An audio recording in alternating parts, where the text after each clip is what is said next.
It seems no matter how many times we hear the story told and retold, it always seems so fresh and new and vibrant before our eyes. And we wonder, will it change this year? Will Joseph have a different reaction to his brothers as they place their lives in his hand? Will Joseph somehow relent? Will he change his inquisition to his brothers, change the course of events so much so that there'll be forgiveness at the outset instead of waiting for it to arrive at a doorstep much later on?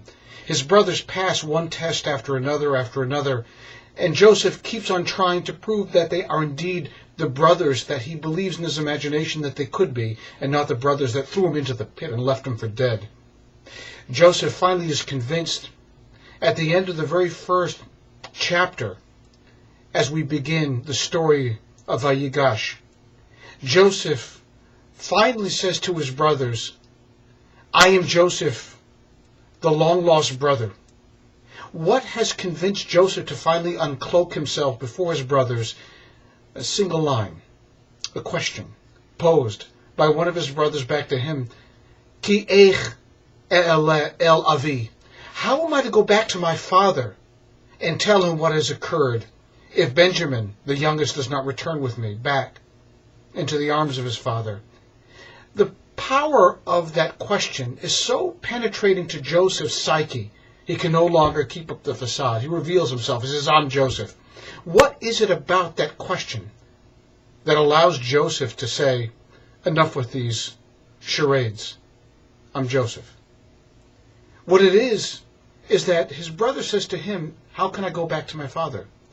Is it simply the remembering of his father that allows Joseph to shed all of the veneer of who he's pretending to be? Or is it something more? Says the Hasidic masters of the past, how can I go up to my father really means how can I go back to God? How can I return back to God if I don't have the lad with me?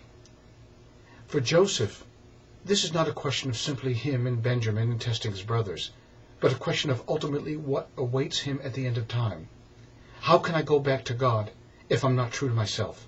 How can I go back to God if I don't bring my soul and myself, all that I am capable of being, back to the one who created me in the first instance?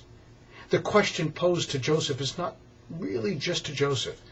It is to you, it is to me. How can I go back to God unless I have the lad in hand? The lad, the child that you entrusted into me, into this body, into this self that I was conceived with. The question is the one of truth, the one of holiness, the one of connection to God. And perhaps it's even yet more than that too. For the Warsaw Rebbe, as he continued to teach Torah in the twilight of the most utter devastation that has befallen the Jewish people since the inception of time, continued to teach the children of the Warsaw Ghetto even as the beast crept closer and closer to them, knowing that he, as well as all the children, would ultimately be murdered. He said, "How can I face my father unless I have the lad with me? How can I climb back to the highest of heavens if I've known that I've deserted the children that have been entrusted to my care? Yes, it's you, and yes, it's me, but yes, it's more than you and me too. It is the people that we bring along with us in our carriage through life. What God has entrusted unto us is not only the soul that we need to return back to God in as pure form as we can possibly muster, but also all of those people whose lives we have touched, our children and our metaphysical children as well, the ones that we engage with the word of kindness, the gift of Torah."